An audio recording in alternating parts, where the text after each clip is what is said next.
C'est plus intime. Bien, bonjour à toutes et à tous. Bienvenue donc à l'ensemble des élus pour ce premier conseil d'arrondissement après la mise en place de notre mairie de secteur le 5 avril dernier. Je vais demander au Benjamin de notre assemblée de faire l'appel. Donc Anthony Biondo. Merci. Monsieur Benreskala Hakim. Monsieur Biondo Anthony. Madame Bonaïri Rabiata. Madame Boulinser Nadja, excusez. Monsieur Chachouat Axel. Monsieur Charpentier Thibault. Monsieur Choulak Lies. Monsieur Christofourou Eugène. Monsieur Coppola Jean-Marc. Monsieur Delogu Sébastien. Monsieur Djebali Karim. Madame Furas Josette. Madame Gali Samia. Madame Giacomoni Elisabeth. Monsieur Annie Othman. Madame Out Sabrina. Monsieur Ismaïla Saïd. Monsieur Gibraël Sébastien. Madame Lando Mireille. Madame Mansouri Aïcha. Madame Mokhtari Férouz, excusez. Monsieur Mzé Ibrahim. Madame Naït Ali Sabrina. Madame Oudina Sadja. Monsieur Pastor Romain. Présent. Madame Posto Marie-Laurence. Monsieur Ramdan Edji, excusez. Monsieur Seloum Areski. Madame Skandar Patricia. Madame Sonsin Lisa. Madame Tagelment Anifa. Madame Vestieux Catherine. Madame Zerdab Nadja. Merci. Bien, merci. Nous avons largement le quorum, donc nous pouvons délibérer normalement. Nous avons un ordre du jour qui est relativement court puisque nous avons 7 rapports donc, pour ce conseil d'arrondissement qui se tient d'ailleurs avant le conseil municipal qui se tiendra donc le 29, mercredi 29 avril et essentiellement sur le budget 2026. Avant d'entamer donc l'examen des rapports, je vous propose d'approuver le compte-rendu du conseil d'arrondissement donc du 5 avril que vous avez dû tous et toutes recevoir. Est-ce qu'il y a des remarques? S'il n'y a pas de remarques, est-ce qu'il y a des oppositions, des abstentions? Eh bien, c'est adopté. Je vous remercie. Le rapport 26-566 qui concerne l'approbation de subventions et conventions dans le cadre du dispositif Vacances pour tous. Je propose à Saïd Ismaïla de présenter ce rapport. Messieurs, mesdames, bonjour. Monsieur le maire, on doit se prononcer sur l'approbation de subventions et de conventions dans le cadre du dispositif Vacances pour tous. Pour rappel, le dispositif Vacances pour tous, c'est un programme de la ville de Marseille qui permet à des enfants et des jeunes de 3 à 17 ans de partir en vacances l'été. L'objectif, c'est de donner accès aux vacances à ceux qui n'ont pas les moyens et de favoriser l'égalité des chances. La réalisation de ce dispositif permet aux jeunes de s'intégrer et de ne pas se sentir exclus. Sur notre secteur du 15 et 16e arrondissement, nous avons 2 structures concernées. L'association Infantaisie sur les Stacks, dans le 16e, et le centre social Lamartine, dans le 15e, qui font un travail de qualité avec les familles et les jeunes tout au long de l'année. Les séjours permettent donc de finir l'année en beauté, en donnant l'opportunité à tous ces jeunes de partir en vacances, comme tout le monde, et ramener des souvenirs à partager à la rentrée pour les petits-enfants. Pour toutes ces belles raisons, je demande l'approbation favorable de ce rapport. Merci. Merci, le premier adjoint. Est-ce qu'il y a des interventions? Oui, je vous en prie. Merci beaucoup. Nous avons bien lu le rapport en ce qui concerne ce dispositif qui est effectivement très intéressant et qui favorise une politique sociale que nous soutenons bien évidemment. Nous avons regardé les chiffres qui sont attribués aux différentes structures et nous pouvons observer qu'une majorité importante des subventions sont octroyées à plusieurs structures, notamment 158 000 euros à la Ligue de l'enseignement et 109 000 euros à Synergie Family. Donc on entend bien que ces structures redistribuent ensuite l'argent sur les centres sociaux, notamment 4 dans notre secteur par la Ligue. Et ce qu'on aimerait, ce qui manque comme information, c'est comment cet argent est ventilé. Et donc nous demandons un petit peu plus de transparence sur comment cet argent circule, notamment dans notre secteur, pour pouvoir justement vérifier de la qualité égalitaire de ce dispositif. Merci. Madame Galli. Oui. Il s'agit là d'abord d'une vraie politique municipale pour permettre à des enfants, comme l'a dit Monsieur le Premier adjoint, de permettre à des enfants de pouvoir sortir, partir en colonie de vacances. Pas tout le monde peut se permettre de partir en colonie de vacances. Ce sont de plus en plus de familles qui malheureusement passent l'été, passent toutes les vacances dans la cité sans sortir. Les structures qui ont été désignées, ce sont d'abord des structures d'éducation populaire d'abord, et qui permettent tout simplement de travailler avec les centres qui sont en général des centres sociaux, parce qu'ils sont les mieux à même pour organiser, parce que tout ça est réglementé avec le ministère de la Jeunesse et des Sports, et donc tout ça est bien encadré, donc pas n'importe qui peut se permettre d'envoyer ou de faire partir des enfants en colonie de vacances.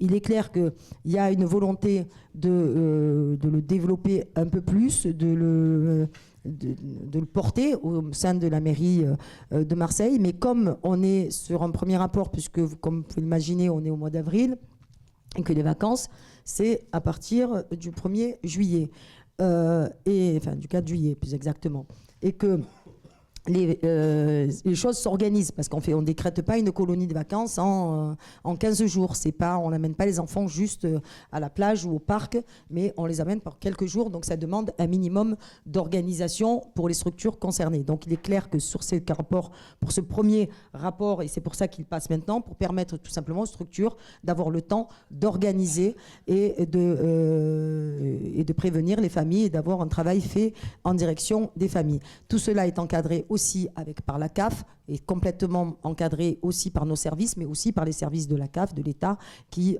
contrôlent, qui font déjà un contrôle.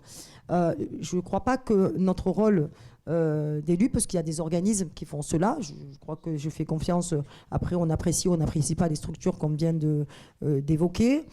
Pour certaines, je ne suis pas fan pour certaines structures, mais pour autant, elles font un travail qui doit être respecté, accompagné, mais le contrôle se fait déjà avec les services de la direction de la jeunesse et des sports et bien sûr de la CAF. Mais voilà, je crois que je voulais, c'est important de le dire, que ce rapport, et je rejoins ce que vient de dire le premier adjoint, est un rapport qui doit être accompagné pour permettre aux enfants de ne pas se retrouver, pour certains encore, un peu plus dans la rue et je dirais dans la colonie de la rue. Il vaut mieux la vraie colonie de vacances comme on a tous connu dans notre enfance. Merci. Est-ce qu'il y a d'autres interventions? S'il n'y en a pas, je rajouterai deux choses. La première, concernant d'abord ce droit aux vacances, puisque nous sommes en 2026 et nous fêtons cette année les 90 ans d'avancées sociales notables en 1936, dont effectivement les congés payés, le droit aux vacances, ce qui était à cette époque-là imaginé, on a même du mal à imaginer l'hérésie en 1936 que le patronat a dû céder justement le fait de donner des vacances, d'octroyer des vacances aux travailleurs, aux travailleuses, aux salariés, ce qui est tout à fait normal pour bien régénérer sa force de travail. Aujourd'hui, essayez d'imaginer en 2026 une avancée aussi notable. Je pense que, vu la résignation ou le renoncement qui existe, on aurait du mal à trouver des avancées comme ça, mais C'est la raison pour laquelle il faut continuer de se mobiliser et de se battre. Et effectivement, ce droit aux vacances, surtout pour les vacances et des petits, des petites et des petits, et c'est une sacrée avancée. Et c'est une politique volontariste, effectivement, de la ville de Marseille dont on peut être fier. La deuxième réponse que je voudrais apporter, elle est directe par rapport au questionnement. Je crois que c'est tout à fait légitime de réclamer de la transparence dans l'utilisation de l'argent public. Et donc, de ce point de vue-là, je pense qu'effectivement, on peut toujours mieux faire. Je me souviens, élu à la région, avec Samia, on avait mis en place une commission de contrôle de l'utilisation de l'argent public, mais je sais qu'au niveau de la ville de Marseille, tout cela est très, très encadré au niveau des subventions. Les associations auxquelles nous faisons appel sont elles-mêmes très encadrées, elles ont des agréments des ministères concernés, et donc voilà, je veux dire, on peut encore faire mieux certainement, mais je trouve que, en tout cas pour cette délibération, les choses sont bien faites. Et je rappelle quand même qu'après nos délibérations, en tout cas en conseil municipal, ça passe en contrôle de légalité. Et donc voilà. Je mets aux voix ce rapport. Est-ce qu'il y a des oppositions? Est-ce qu'il y a des abstentions? 3 abstentions. Et donc c'est adopté à la majorité. Merci. Le rapport suivant, ça concerne donc un avenant à la promesse de bail amphithéotique administratif au profit de l'association des équipements collectifs de la Castellane. Madame la maire adjointe, Madame Galli. Oui, merci Monsieur le maire, mes chers collègues. Donc en fait, ce rapport, il est... moi, je suis très heureuse de le présenter aujourd'hui parce que c'est des années de travail, des heures de discussion avec l'État, avec AEC, donc le centre social de la Castellane, pour ceux qui ne connaissent pas, pour tout simplement permettre de faire déplacer le centre social de la Castellane qui est en bout en réalité de voies et qui obstrue complètement l'accès et le désenclavement de la Castellane. Ça n'a pas été simple parce que il a fallu des années pour trouver puisque la Castellane étant, le centre social de la Castellane était un propriétaire de son centre social, il n'y en a pas beaucoup comme ça, mais eux en font partie, donc c'est le centre social ou c'est Dick, pour ceux qui l'ont connu, qui était l'ancien président, qui a œuvré pour que justement le centre social soit un centre social associatif et donc pas un centre social public, donc comme on peut le connaître, comme on peut le faire dans d'autres centres sociaux où la ville est propriétaire des murs et met à travers une DSP. Là, on n'est pas dans une DSP, on est dans un centre social qui est complètement autonome. Et cette autonomie a fait que il était compliqué de trouver un terrain pour pouvoir reconstruire ce centre social parce que c'est le centre social à l'association AEC qui va reconstruire son propre centre social. Il a fallu d'abord trouver les financements parce que les choses on paraît comme ça aujourd'hui sur un bout de papier très simple. Et vous voyez, ça tient en 2 pages. Pourtant, ça même pas 2 pages, 1 page, alors qu'il a fallu des années et beaucoup de discussions, d'énergie, je peux le dire, parce que c'est un dossier que j'ai porté à bout de bras pour arriver à ce résultat. Aujourd'hui, ce centre social donc on a fait un bail amphithéotique sur les anciens terrains de tennis, les terrains de tennis de la mairie de secteur, en l'occurrence, qu'on positionnera ailleurs, bien sûr, à côté de la piscine de la Castellane, pour tout simplement avoir un vrai centre social qui soit plutôt tourné vers l'extérieur, et notamment pour le Merlin, pour la partie de l'autre côté de la route, et permettre tout simplement aux habitants, pas seulement de la Castellane, mais au-delà de la Castellane, de pouvoir justement avoir un centre social digne de ce nom, avec des espaces plus grands, avec justement l'accueil au public différents, puisqu'ils font déjà beaucoup d'activités.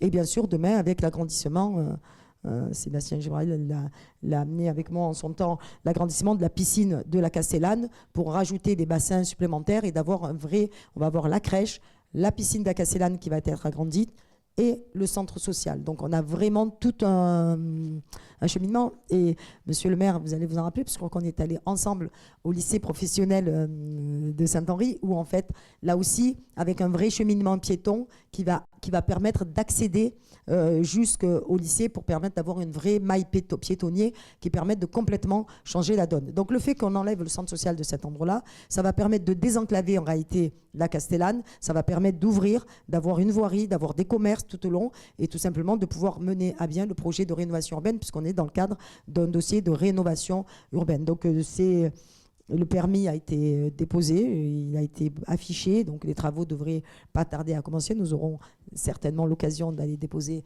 la première pierre à monsieur le maire. Et écoutez, moi je crois qu'on peut être fier du travail accompli et c'est ça aussi. C'est, vous voyez, en politique, ce qui est le plus dur quand on est un élu, c'est des fois de travailler de vrai et ne pas voir la réalisation parce que ça prend des fois du temps. Je pense que celle-là, on va la voir. Merci pour cette présentation de ce rapport. Est-ce qu'il y a des interventions? S'il n'y a pas d'intervention, merci donc pour cette présentation exhaustive qui en même temps montre tout le renouvellement qu'il y a aussi dans nos quartiers qui sont nécessaires. Des arrondissements dont on peut s'enorgueillir d'ailleurs que nous sommes le deuxième secteur les mieux dotés en équipements sociaux, en équipements sportifs, certes à réhabiliter, à rénover, parce que parfois ils sont anciens, et c'est ce que nous faisons depuis 6 ans, après des années d'abandon. Et je crois qu'effectivement, ce projet-là permettra aussi de sortir de la stigmatisation de certains de nos quartiers, de certaines cités. Quand on parle de Castellane, la Bricarde, on pense toujours stigmatisation, alors qu'il y a vraiment beaucoup d'énergie, que ce soit des familles, que ce soit des enfants. On a des enfants dans les écoles, dans le collège, dans le lycée, effectivement, qui sont justement à valoriser, à qui il faut vraiment donner confiance et sur lesquels il n'y a pas assez de coups de projecteur montrant justement des enfants qui ont envie de réussir plutôt que de regarder uniquement, enfin en tout cas de médiatiser uniquement ce qui ne va pas. Merci. Je mets aux voix ce rapport. Est-ce qu'il y a des oppositions? Est-ce qu'il y a des abstentions? 3 abstentions. Merci. Donc c'est adopté à la majorité. Rapport suivant. Il s'agit donc de l'évolution de la sectorisation pour les enfants accueillis en foyer et la relocalisation temporaire de l'école Allard vers l'école des Fabriques. Et je demande à Madame Sadja Oudina, qui a l'éducation, adjointe à l'éducation, de présenter ce rapport. Bonjour Monsieur le maire, bonjour chers collègues. Alors effectivement, ce rapport présente 2 situations. La première concernant une simplification du dispositif de sectorisation scolaire, donc des enfants accueillis en situation d'hébergement. Le deuxième point concernera effectivement la situation de l'école Allard et la relocalisation temporaire vers l'école des Fabriques. Alors sur le premier point, et conformément donc au Code de l'éducation, les communes, je le rappelle, ont la responsabilité de définir le périmètre de recrutement des écoles maternelles et élémentaires publiques afin d'organiser l'inscription des élèves et de garantir l'accès de tous les enfants au service public de l'éducation. Donc, dans ce cadre-là, la ville de Marseille a adopté précédemment plusieurs délibérations visant à organiser les modalités de scolarisation de ces enfants-là, donc qui sont accueillis dans des structures sociales qui sont présentes sur tout le territoire. Donc ces délibérations ont notamment permis d'adapter la sectorisation scolaire à la situation particulière de ces enfants accueillis, de faciliter leur accès à l'école et de garantir une répartition équilibrée des élèves entre les différents établissements. Or, le paysage de l'hébergement social évolue régulièrement. Des nouvelles structures ouvrent quand d'autres ferment. Donc, il convient d'adapter cette sectorisation à cette situation. Les structures, afin de faciliter donc cette gestion administrative du dispositif, pour garantir donc un accès rapide à la scolarisation pour ces enfants concernés, il apparaît donc aujourd'hui opportun de faire évoluer les modalités de définition de cette sectorisation.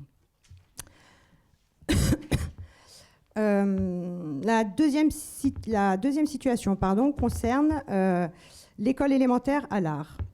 qui connaît donc depuis quelques années des désordres bâtimentaires récurrents, notamment des infiltrations d'eau et des problèmes d'humidité qui affectent de manière assez conséquente les conditions de fonctionnement de l'école et donc d'accueil des enfants. Donc, dans l'attente de la résolution durable de ces désordres et des travaux correctifs nécessaires, et en concertation avec la communauté éducative des écoles Allard et des fabriques, la ville de Marseille a retenu ce principe de relocalisation temporaire de l'école Allard vers l'école des fabriques. Voilà, pour garantir la continuité du service d'éducation. Cette relocalisation n'entraîne aucune modification du secteur d'affectation des écoles. Donc l'école André Allard et l'école des fabriques demeurent inscrites dans un secteur commun. On garantit alors la continuité des affectations scolaires pendant la durée de cette organisation transitoire.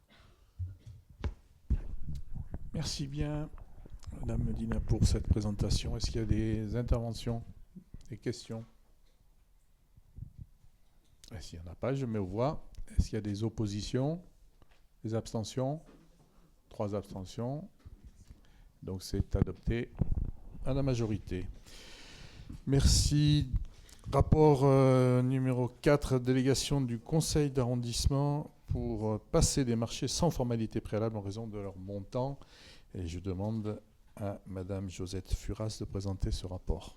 Donc, Monsieur le maire, Mesdames et Messieurs les élus, concernant ce rapport, le conseil d'arrondissement donne délégation au maire des 15e et 16e arrondissements pour la durée de son mandat pour préparer, exécuter et régler les marchés de travaux, fournitures et services inférieurs au seuil de 90 000 € hors taxes qui peuvent être passés sans formalité préalable et exclusivement destinés à assurer les compétences dévolues par la loi au maire de secteur. Et il autorise aussi le maire à déléguer la signature de tout ou partie des décisions pour lequel il lui est donné délégation par la présente délibération en article. Merci. Est-ce qu'il y a des interventions? Je vous en prie, Madame. Merci beaucoup. Alors, toujours France Insoumise, Vaille. On trouve que cette délégation réduit fortement le rôle du conseil d'arrondissement au regard des dotations de 2025 dans le document que vous avez transféré. Sur 90 000 €, ça représente environ 3,6% du budget de fonctionnement, 47% du budget d'investissement. Le seuil de 90 000 € est donc, semble technique, mais en fait, il est loin d'être anodin. Et au regard de ce budget, de la mairie du secteur, un seul marché peut représenter près de la moitié des crédits. Et en fonctionnement, même si le montant paraît plus limité, il peut être mobilisé à plusieurs reprises. Cela donne donc à Monsieur le maire une marge de manœuvre très importante sans visibilité suffisante pour les élus, ce qui pose une vraie question de contrôle démocratique des dépenses publiques. Nous votons contre cette délégation. Est-ce qu'il y a d'autres interventions?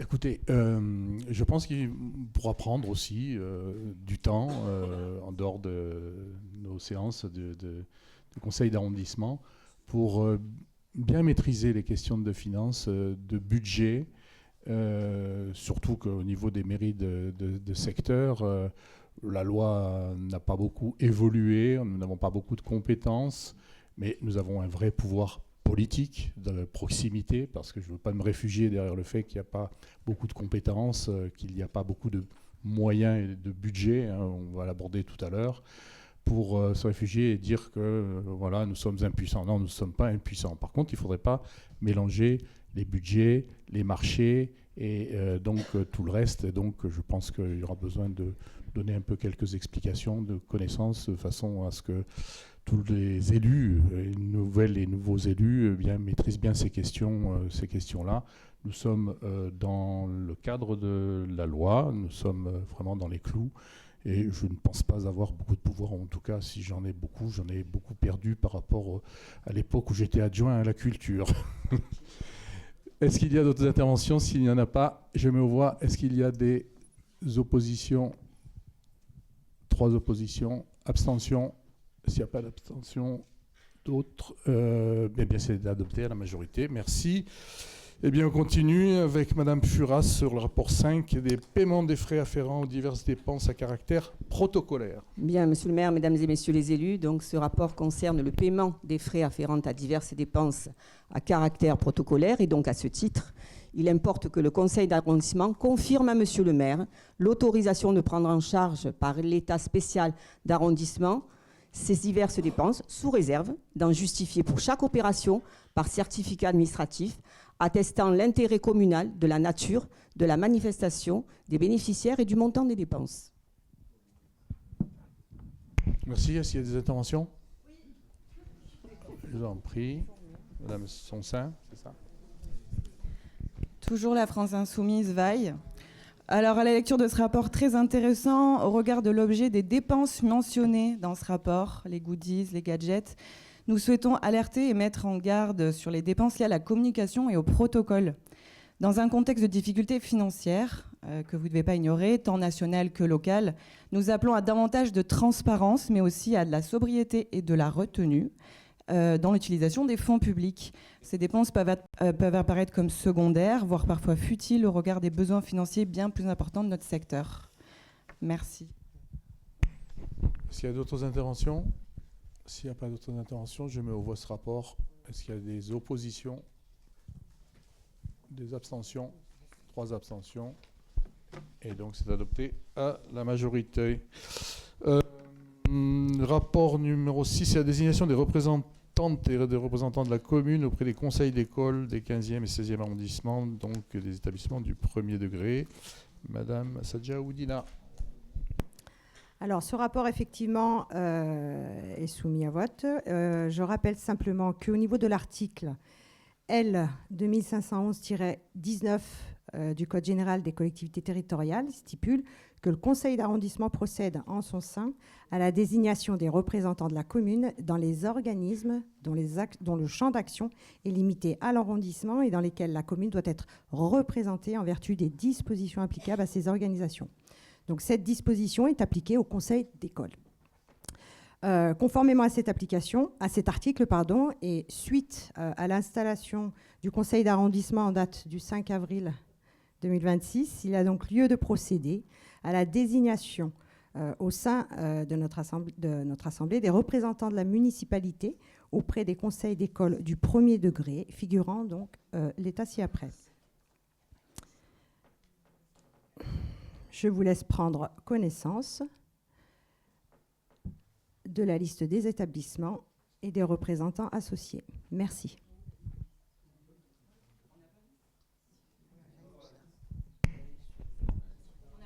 Oui. Si vous allez dans la CABOC ce matin. Donc, il a fallu réaliser des ajustements. Ouais. Est-ce qu'il y a des interventions? Cette liste comporte... Non.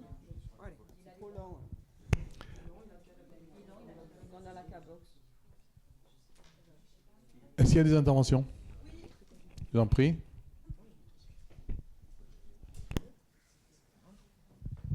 Toujours la France Insoumise vaille. Alors, je manque peut-être d'explications et de compétences, monsieur le maire, comme vous l'avez fait remarquer, mais on n'a pas eu de liste des représentants qui nous ont permis de la consulter. Je profite de ce rapport qui porte sur la question des écoles pour ce premier conseil, parce qu'il nous semble important, essentiel d'alerter sur une situation très préoccupante, les fermetures des classes dans plusieurs établissements, y compris dans nos secteurs. Ces décisions ont des conséquences concrètes: augmentation des effectifs par classe, dégradation de la qualité de l'enseignement et aggravation des inégalités scolaires, ce qui nous concerne. Dans le 15e arrondissement, une classe ferme à l'école maternelle Château-Burzio et une à l'école élémentaire Verduran-Haut. À cela s'ajoutent des suppressions de dédoublement à Saint-André-Bardier, Calisté, Arinque et la Cabucelle. Un tel sujet mérite une position unanime. Monsieur le maire, nous vous invitons à apporter une résolution en ce sens, afin que notre conseil puisse exprimer collectivement son opposition à ces décisions budgétaires, aux conséquences graves sur les apprentissages des élèves et sur les conditions de travail de nos enseignants. Merci beaucoup. Madame Oudina. Alors, concernant la question de la fermeture, effectivement, Château-Burzio a été concerné par une fermeture de classe. Il s'agit d'une maternelle de 3 classes. Cette fermeture ne dégrade pas les conditions d'accueil des enfants et des enseignants, puisque les 2 classes restantes restent sur un effectif de 22 élèves par classe. Concernant la fermeture dont vous parlez pour l'école élémentaire de Verduron-Haut, dans un premier temps, effectivement, elle avait été annoncée dans le projet avancé par l'inspection académique. Or, ils sont revenus dessus, donc il n'y aura pas de fermeture sur l'école élémentaire de Verduron-Haut. Je reviendrai vers vous pour avoir plus d'informations. À ce jour, je ne partage pas cet avis.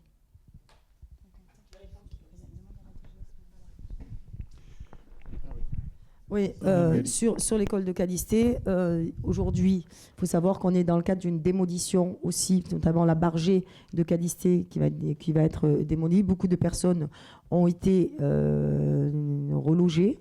Et il est sûr que, bien sûr, que du coup, ça a une conséquence sur l'école. Alors, on ne sait pas. De toute manière, d'abord, aujourd'hui, même si on est au mois d'avril, c'est des prévisions, ce qui ne veut pas dire que ça va se faire. C'est normal. L'éducation nationale procède toujours comme cela.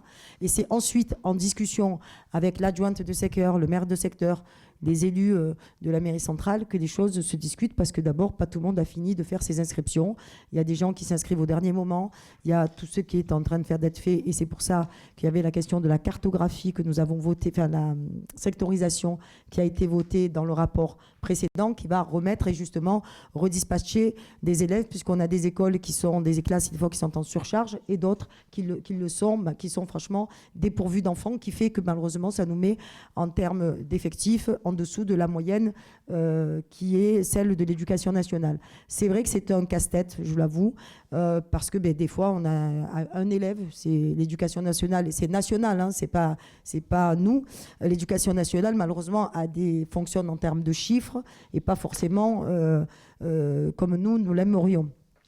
Pour autant, sur Cadisté, ce que je peux vous dire, c'est l'école qui est en train d'être construite dans le cadre de la rénovation urbaine. Je rappelle, il est prévu d'avoir plus de classes. Pareil sur Jean Perrin, où nous sommes en train de refaire toute l'école de Jean Perrin, où là, nous allons augmenter le nombre de classes aussi. Donc, en prévision, bien sûr, d'une évolution sur le territoire, puisqu'il y a d'autres personnes qui vont venir habiter, puisqu'on démolit, mais on va reconstruire notamment du logement social, du logement accession à la propriété, voilà, du logement pour tous, tout simplement. Donc ça fait partie aussi des évolutions d'un territoire, mais c'est pas parce qu'il se passe un sujet à un moment, à l'instant T, que pour autant, ça reste figé, ni dans un sens, ni dans un autre. Donc c'est important de le dire comme ça aussi. Il y a d'autres interventions? Moi, je rajoute. Excusez-moi, je me permets, monsieur le maire, juste je termine. Nous n'avons jamais ici, dans le 15e et 16e arrondissement, jamais dans cette majorité municipale, accepté de fermeture de classe. Nous nous sommes toujours battus contre les fermetures des classes, et même quand des fois c'était à couteau tiré avec l'éducation nationale, et nous avons toujours gagné. Donc je le dis aussi, donc je comprends l'inquiétude, mais rassurez-vous, ici, je crois que nous sommes les plus grands fervents de la défense de la non-fermeture de classe. Donc vous pouvez vous associer à nous avec plaisir. Bien, tout a été dit, ou presque. Sur la fermeture de classe, hein. Il est certain que, effectivement, particulièrement dans nos quartiers, nous veillons effectivement à ce que les enfants puissent, j'allais dire, bénéficier d'un enseignement dans les meilleures conditions. Et effectivement, le nombre d'élèves par classe est un élément déterminant. Le cadre dans lequel ils apprennent aussi, et aussi pour les équipes d'enseignantes et d'enseignants, c'est très important. C'est la raison pour laquelle, depuis 6 ans, nous avons beaucoup œuvré justement pour rénover les écoles, les réhabiliter, en construire, et donc on peut être fier de cela, et nous allons continuer. Sur la résolution que vous appelez, alors je vous invite aussi à regarder le règlement intérieur, et c'est 8 jours avant qu'il faut déposer une résolution. 8 jours avant que vous devez déposer en fait une résolution, une question écrite, une question orale, etc. Et puis je vous renverrai, parce que ça touche à un sujet d'éducation nationale. Je pense que dans votre groupe, vous avez un éminent parlementaire qui porte, est capable de porter, a dû porter déjà et portera encore justement cette bataille que nous menons dans la proximité. Est-ce qu'il y a d'autres interventions? Non, parce que en général, quand je conclus, il n'y a pas d'intervention après. Est-ce qu'il y a des oppositions? Est-ce qu'il y a des abstentions? 8 abstentions, et donc c'est adopté à la majorité. Dernier rapport sur les finances et l'approbation du compte d'exécution d'arrondissement 2025. Madame Furasse. Bien, merci. Il faut que tu sortes, non? C'est pas à peine.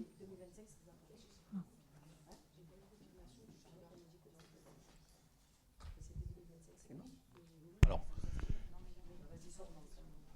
juste un petit point j'allais dire de légal, de règlement. Pour ce compte unique, ce compte d'exécution, effectivement, le maire doit sortir.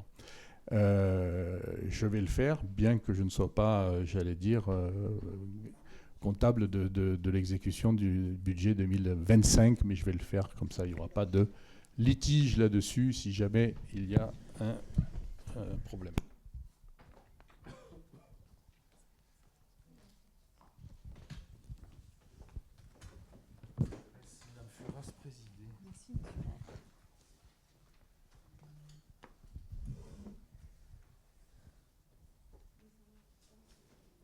Bien.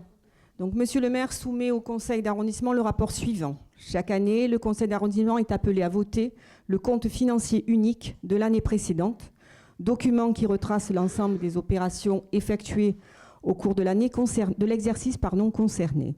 Conformément à l'article L251145 du Code général des collectivités territoriales, le solde d'exécution de l'état spécial d'arrondissement est reporté de plein droit. Cette disposition permet aux mairies d'arrondissement de bénéficier des reports générés par leur gestion. L'examen du compte financier unique d'arrondissement 2025 fait apparaître les éléments suivants. Au niveau du fonctionnement, la recette et la dotation 2025, 2 506 204 €. Reprise résultat antérieur reporté. Excusez-moi, c'est bien ça? 1 668 638,84. Le total, donc, est de 4 174 842,84. Au niveau des dépenses, les réalisations de 2025 s'élèvent à 3 012 406 085.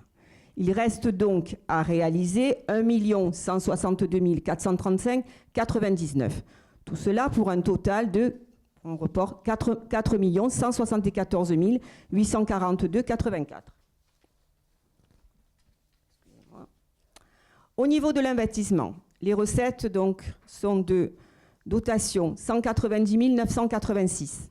La reprise des résultats antérieurs reportés est de 94 851,79. Donc un total de 285 837 €79.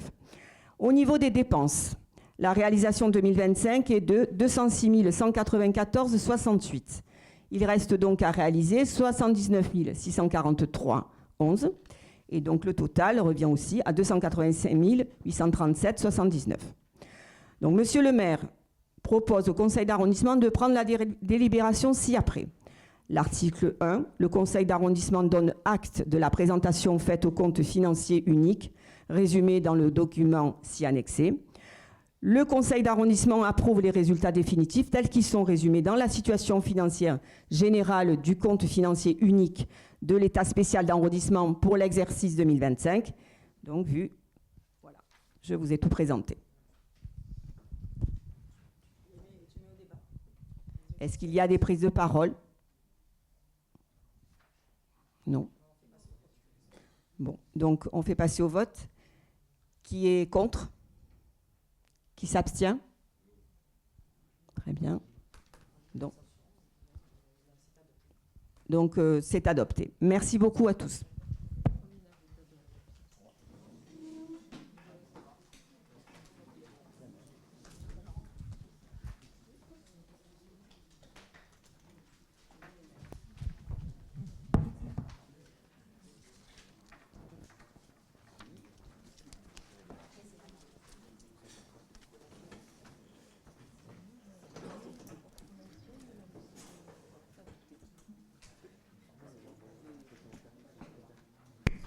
bien travaillé, Madame Furasse. Merci bien. Eh bien, écoutez, l'ordre du jour est épuisé, pas nous. Eh bien, écoutez, je vous souhaite une bonne journée. Et le prochain conseil d'arrondissement aura lieu vraisemblablement au mois de juin. Bonne journée.